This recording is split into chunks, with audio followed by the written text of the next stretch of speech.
to the social class. We are seeing about the history chapter, Socialism in Europe and the rise of Russian Revolution. Yes, so we saw about Russian Revolution in the previous class and how the economical and social conditions are prevailing among them also we saw.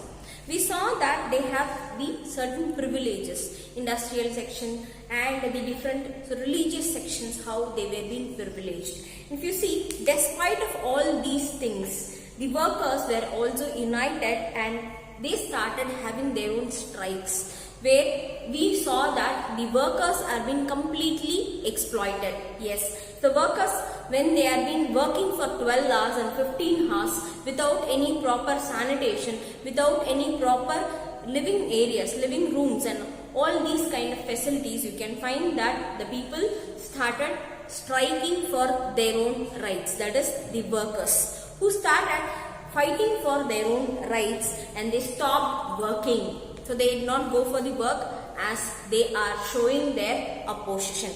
They disagreed to employ about and dismissed their works. So they were not ready to work and they were not ready to continue the working and they started striking.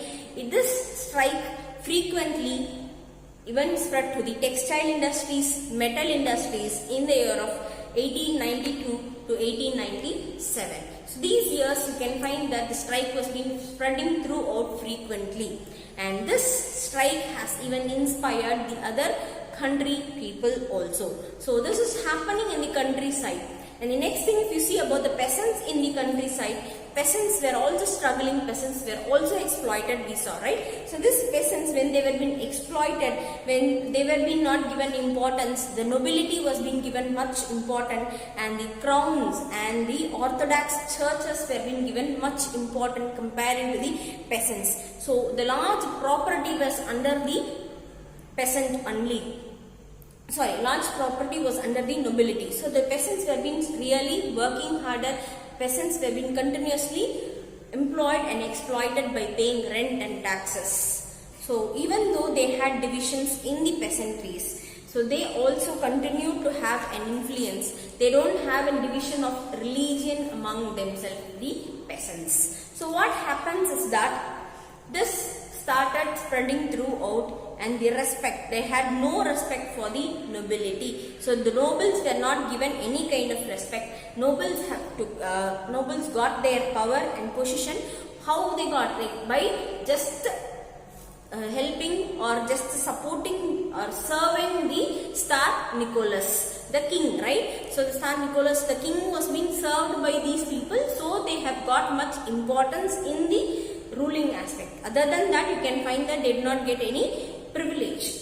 Okay, so the local people who are employed in these kind of things, they even felt that the nobility is not functioning properly. And unlike in France during that time had the French Revolution, right, in Britain. So peasants respected the nobles and they fought for them. They were been helping them in France. This was happening in France. But if you see about Russia, in Russia the peasants wanted land of nobility to be given to them. So the nobles, their lands to be given to the common people, that is to the peasants, and frequently they even refused to pay back the rent. Okay, so when they are refusing to pay back the rent, you all know that definitely there will be an agitation which will be created, and the southern part of Russia was highly affected. And in 1902, you can find that it has occurred into a large scale problem.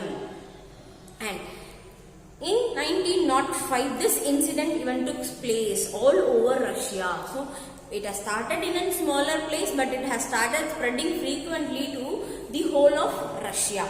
And Russia was a nation which was being highly ruled by the king, that is Tsar Nicholas. The peasants are being different from other social groups in the Europe peasantries. Okay, so they started pooling their own resources. Okay, so pooled the lands together and periodically they started commuting and dividing in according to their needs of the individual farmers. So what the farmers did, in Russia, they had got the land from the nobles. So what they did, they started dividing the lands according to their own wishes of the individuals, and they started doing the farming activity. As we saw previously, Russia is the nation which is having around 85% of the population under the agricultural activity. So the individuals started concentrating on the farming activities by getting the loan from the nobles. Okay, so this is what happened to the peasants during the struggle which was happening for the upliftment of economical and social condition of the people. Okay, so next class I'll tell you about the socialism in Russia, my dear students. Okay, thank you.